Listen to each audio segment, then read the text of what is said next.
Good morning student, आप सबका स्वागत है केमिस्ट्री विद कृष्णा अग्रवाल में। और आज की क्लास में हम पढ़ने वाले हैं संक्रमण तत्व किसे कहते हैं, इसका इलेक्ट्रॉनिक विन्यास लिखिए तथा इसकी विशेषता लिखिए। वे सभी तत्व जिसके डी कक्षक आंशिक रूप से भरे होते हैं उसे कहा जाता है संक्रमण तत्व या डी ब्लॉक के तत्व। जैसे कि परिभाषा के रूप में देखिएगा, वे तत्व या आयन जिसके इलेक्ट्रॉनिक विन्यास या निकालते हैं तो डी कक्षक आंशिक रूप से भरे होते हैं उसे डी ब्लॉक के तत्व या संक्रमण तत्व के नाम से जाना जाता है।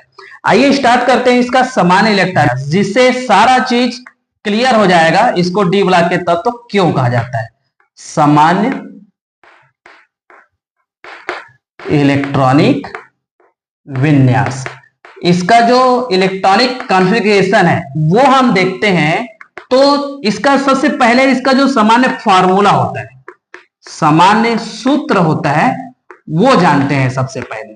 तो सामान्य सूत्र क्या होता है भाई, आप लोग क्लास में पढ़े होंगे n-1 D1 to 10 और n-1 to 2। जैसे कि देखो डी कक्षक दिखाई दे रहा है, इसमें D1 इलेक्ट्रॉन भी हो सकता है, D2 भी हो सकता है, D3, D4, D5, D6, D7, D8, D9 और D10 भी हो सकता है। इसलिए इसके ऑर्बिटल्स क्या होते हैं, अलग अलग परमाणुओं में सामान्यता इस प्रकार का इलेक्ट्रॉन विन्यास पाया जाता है। वैसे ही एस में कितने इलेक्ट्रॉन है, एक या दो इलेक्ट्रॉन। ठीक है, तो एक उदाहरण के साथ हम लोग इसके बारे में समझते हैं। उदाहरण में हम लोग ले लेते हैं, मान लेते हैं स्केडियम जिसका परमाणु क्रमांक होता है 21। ठीक है, चलिए 1s2 2s2 2p6 3s2 3p6। अब आगे बढ़ते हैं, 3p6 के बाद आता है हमारा 4s2। अब डी में कितने इलेक्ट्रॉन आएंगे, देखिए 2 2 4 और 6 10 10 2 12 12 6 18 और 2 20 और ये हमारा 21।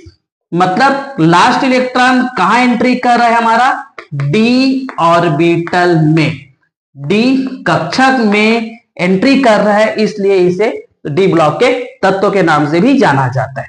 इसी प्रकार बहुत सारे एग्जांपल हैं, जैसे कि स्केडियम के बाद अपन टाइटेनियम भी देख सकते हैं, वेलेडियम भी देख सकते हैं, क्रोमियम, मैग्नीज,